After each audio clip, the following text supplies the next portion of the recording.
My head is a mess at the moment, and I don't know how to act. I'm writing this now to see if I can get it off my mind. My pregnant wife has been lying to me for a while now, and I just found out that not only is she lying, she's cheating too. I, 37 male, have been married to my wife, 35-year-old female, for about 7 years now. We have no children, although she's pregnant as I'm writing this. A few months back, I started noticing some changes in my wife's behaviors. She was always a shy, quiet, and all in all introverted lady. And that was one of the reasons why I first fell in love with her. We used to cuddle for long hours without saying a single word to each other, and for someone who's working, life is very stressful. That was all I needed.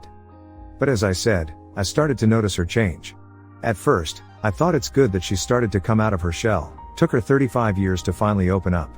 She started going out more with friends, and she also started staying out long. Before then, my words were a commandment to her.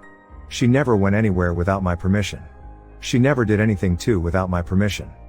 Luckily for me, my wife and I cloned each other's WhatsApp account on our phones. I had hers on mine, and she also had mine on hers. We did this close 12 years ago, 6 months after we started dating. It was something of an inside joke born out of seeing the sheer amount of people on the internet who had either been cheated on or duped out of a fortune by the so.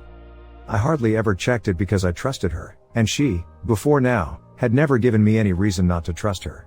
But, hey, here we are now. When I opened her WhatsApp on my phone, I saw different conversations from men and women that I have never known in my life. Many of those messages were inconsistent, as though she was deleting them. I started to get a little bit suspicious of what was going on. My wife worked for a friend of ours at a gym, so I just shrugged the weird feeling off. Maybe they now have new customers, I thought. Even though I chose not to think too much about what I saw, I decided to turn on notifications for her messages. Let me see what it is she's deleting before she deletes them. One night, while my wife and I were cuddled up in bed, she got a text on her phone. She checked it, smiled, and headed for the bathroom. "Hey, what's that?" I asked. "Nothing. It's just Haley," she replied. Haley was a longtime friend of hers. At first, I went back to bed since it's just Haley, why should I care about their conversation? I wanted to go back to sleep, but I couldn't. I have insomnia. So after staying awake for some time, I decided to just check my phone for a minute. As I was scrolling through TikTok, laughing at memes, I got a notification from my wife's WhatsApp account. It was from a contact saved under my husband. I was wowed. I figured she had saved the number because I wouldn't bother checking my messages. Now that I think of it, that was really clever of her. I opened the message. Holy shit. My jaw dropped for what felt like a minute. I scratched my eyes and pinched myself, hoping this was a dream. It wasn't. What did I see? A long history of back and forth messaging from my wife and this random guy, ranging from sharing nudes to talking about how they longed for one another, and sadly, some messages dissed me. How could she? What even annoyed me the most was the fact that while I read the chat, more messages were popping up. "What do you have on?" he sent her, to which she responded saying, "Just a robe, do you want me to take it off for you?" He sent a yes. And after a few seconds, she sent him a video of her, touching herself, fully naked, right under my nose. She was doing this right under my nose. I swear I almost cried. It took the will of 1,000 Smiths for me to close that clone app. Minutes later, she got out of the bathroom, got dressed, and headed out. I wanted to follow her, trail her, see who she was cheating on me with and deal with both of them. I opted not to because I knew that with how mad, heartbroken, and pissed off I was, I might have inflicted harm on both of their lives. I couldn't sleep that day. I went to the very top of the chat and started reading, from when he first slid into her DMs. She was mad at him for disrespecting me to my face, then mad at me for not doing anything about it. I was confused. I'm normally not one to take disrespect from anyone. As I read on, I found out who it was she was cheating on me with. If you're guessing Haley's boyfriend, you're 100% accurate. This jerk, I thought I helped him get on Haley's good graces 5 years ago, and this is how he repays me by screwing my wife. Then it hit me. My wife's pregnancy. Is the baby even mine? Wow. I was grateful to God when we got the news, but now I'm hoping that somehow the kid isn't mine because now I decided I was going to leave. I don't really think I need advice here. Maybe if I go back and forth with someone in the comments, I can slowly move on from this. Also, I'm hoping that anyone who sees this and is going through something similar, I'm hoping you find happiness again. Anyway, I went to my lawyer's house the next day, being Saturday. See, my lawyer was a childhood friend of mine, and he never seemed to like the woman I gave my surname to. We had discussed the situation. I let him have his "I told you so" rant for a few minutes, then we went down to business. I need a divorce, and I need it yesterday, I told him. I brought him all the documents and urged him to prepare the divorce papers for me, quick. "You're lucky she made you sign the prenup," he said. I guess I was lucky. With the amount of money you have now and that she earns now, you would have had to pay her off a couple of $100,000. Oh my God. I couldn't think straight. I almost fell to my knees in thanksgiving. I thanked God I signed the prenup because, to be fair, I didn't even want to. To give you a rundown, when we were getting married, I was still doing odd jobs while managing my startup company. So I was earning a little above minimum wage while she was making roughly $70,000 annually. She cited the fact that her company had her in line for management and yada yada yada, so she made me sign the prenup. Well, fortunately and unfortunately for her, when the coronavirus came, her company was one of them that got swept off by the 1.5 year long lockdown. It got so bad that towards the end, they couldn't even pay their workers. They owed a lot of money and she ended up getting let go. On the other hand, the lockdown brought good tidings my way. My startup started to make some money, and I was able to retire from working altogether, as by the time lockdown got to 10 months, I was already making close to $20,000 a month whether I came into the company or not. So back to the issue on ground. My wife angers me to even call her that now, so I'll call her by the devil's spawn name she was given. After talking about what to do with Lucy for a while, I decided that I was going to stack evidence up. I was going to print out screenshots of both their infidelity. I was going to get videos too. I was going to send it to her parents and to the church. She was a minister at our church. And if the kid isn't mine, I was going to leave. I and my lawyer friend Davis went to the bar to help me cool down. He suggested he helped me bag a shoddy to hook up with for the night, which I declined. Hooking up with randoms is what got me into this mess. At the end of the day, I was too drunk to drive, so Dave dropped me off at home. As I sat there, drunk, thinking of how my life, which I had planned to be perfect, had now gone up in flames, I was so distraught. At some point, my hours of thinking, I didn't even know when I brought out a rope, hung it up and sat there looking at it for a while.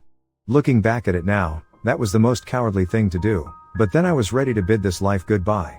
I went for a run. When I came back, my wife sat in the parlor crying. I hadn't put back the rope and she had seen it there. She ran to hug me as she saw me walk in, saying how she never knew I was going through something, how I never said a word about my pain to her, how she couldn't believe I would try to take my own life and leave her alone with the kid. I was disgusted by her words. The mere sight of the woman I had loved for over 10 years now started to make my stomach turn. She tried to kiss me, saying everything would be alright. I bowed my head. She thought it was cause I was still depressed or whatever. At that moment, I looked her in the eyes and asked her, "Is there anything you want to tell me?" She froze, looking at me like she was trying to read my mind. I repeated the question. "Is there anything you want to tell me?" Could you believe this devil's child tried to gaslight me? Me?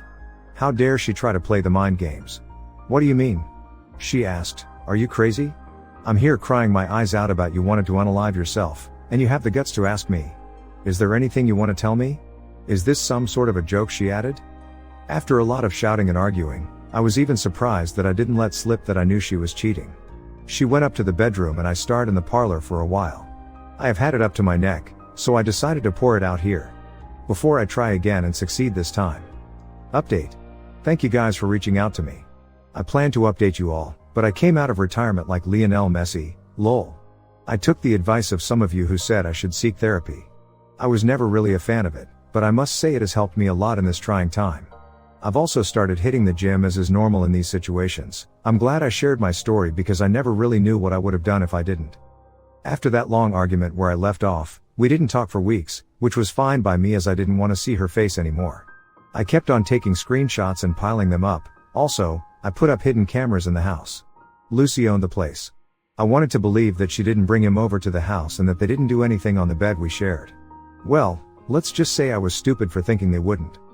After one more month, I had loads of evidence.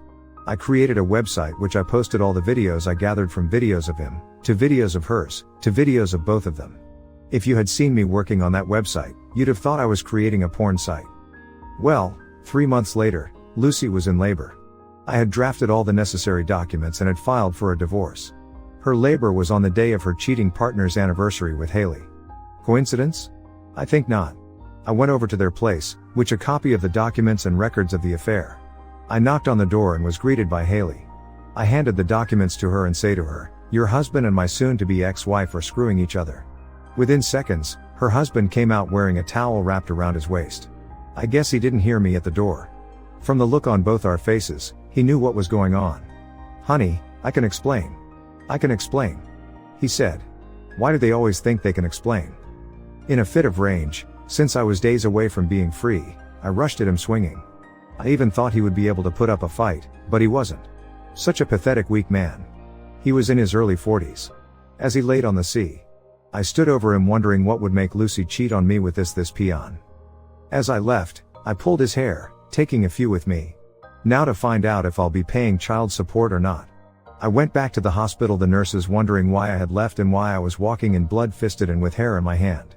I walked straight to one of the midwives, handed her the hair and said, "Take this. Immediately, that child is born, run a DNA test with this hair and with my blood sample. Also, if the child is not mine, be sure my name isn't on the birth certificate." I went out again to the church this time. Luckily, the pastor was on seat. I handed him another copy of the documents. I didn't even have time to see the look on his face. I placed calls, telling my stub wife's family that I have an important announcement, and I want to meet all of them at their father's house. When I got there, they were all waiting for me. I started handing out more copy from mom to dad, to brother to sister. Everyone got copies. I made to leave, then turned to them. "She's in labor, may be mine, may not be mine," then I made to leave again. Her younger sister, who weirdly, also got cheated on, ran to hug me. She was crying. Her brother shook my hands and said, "Do what you have to do, man. She up. Feed her to the streets." Her dad walked towards me, a tear in his eyes. He stood in front of me for a while, both of us eyeballing each other. Then he spoke. "You've been the best partner any of my children has had, and you've been my favorite-in-law. I know you're going to split from her. And frankly, I'm not asking you guys to stay together. I just want you to know I didn't raise her this way." He hugged me, and for the first time in this whole ordeal, I cried. I headed home, called Davis, and set up the final phase. The big reveal: I had decorated the whole house with balloons and baby stuff and hung a big sign on the wall which read, "I know what you did." I went back to the hospital. I had already missed the birth of the child, and this woman who doesn't know we are soon getting separated had the audacity to frown. She wanted to argue with me for missing the childbirth, but she needed her rest. I asked to see the child. The nurse looked at me. She had a sad look on her face. I knew what she meant. The child wasn't mine. I had mixed feelings about it. Happy that I don't have anything that would make me have to see this woman again, and sad that I didn't have a child. I went outside and made more phone calls. I called everyone to come to the house that we were celebrating the birthday of child. Lots of other people in the neighborhood who knew her and us. I really wanted to crush this woman's whole life. Hours later, the doctor let us leave. I thanked the nurse for not putting my name on the BC and left. She tried to argue with me on the way home, but I stayed quiet. I had her right where I wanted her. On getting home, we were greeted by everyone. I was happy. Everyone was here. Her childhood friends, her work colleagues at her new job as a secretary, some well-wishers from the church. Yes. This was the first time I was happy in a while. I was ready to drink her tears. Davis was inside. I had him turn on the 1 of 2's plasma TV in the room and had it displaying the videos of her infidelity. We walked in. Her eyes first went to the big sign on the wall, then everyone walked in ready for a party of some sorts. Psych. I must admit, ruining her life was probably what made me finally find peace. I had washed her dirty laundry in the open lull. She fainted. I waited for her to awake, then handed her the divorce papers. Davis said to her, "You see, the only good thing about this is you made him sign a prenup thinking he'd want your money. Now you're broke and you're not going to get any divorce settlements." She tried to plead, to hold me in her arms and cry and beg. I laughed and looked at her, then I said, "Remember that day when you found the rope? That day I wanted to end my own life. It was because of you. I gave you a chance to come clean to me, but you decided to pee all over my grave. I was as good as dead then, and you laughed in my face. You mocked me while it's payback time." I looked her in the eyes and said, "I'm done. We're done." Then I reached for my pocket, pulled out my phone, blocked, and deleted number right there and then in front of her and everybody. She was still crying, snorted, and mucus coming out of her nose and mouth. She looked at me and said, "Babe, stop. Think about our child. I love you. Don't leave me. Please." I laughed. She didn't know I already tested the kid. I reached again for my pocket, pulling out the DNA results. I placed it on the table. And in true Michael Jackson fashion, I said, "But the kid is not my son." As I moonwalked out of the crowd. 2 weeks later, the divorce was final, very quick, very smooth. I paid nothing, shared nothing as we didn't even have a joint account. I was free. I saw her only at the positions. She was a shadow of herself. She wore my clothes to the bath of them. It was funny, I swear. Looking at this woman who I loved for 10 years, this woman who, 8 months ago, I would have given my life for without questions. I felt nada. I won't be updating any further as I think I've done the story justice. As for how my life is now, I'm just alive in the moment. Davis and I go out once a week to pick up some ladies to hook up with. I've become very fit from the months of living in the gym. So I've become a real ladies' man. As for my ex-wife, I've not heard from her in 3 months. I heard her mom died a few days after I visited. Something, heart failure. I didn't check up. I've continued my therapy with my therapist, very disappointed by my scorched earth revenge. Thank you for reading and responding. I'll take all your judgments and criticism, praise, and support in. But, hey, as I said, this is goodbye. Thank you for tuning in to Audio Tales AI. If you enjoyed today's story, remember to hit that like button and subscribe to our channel. Your support keeps these stories coming. Until next time, remember, love, trust, and understanding are the foundation of a great relationship. But betrayal, lust, and deception make for the best YouTube videos.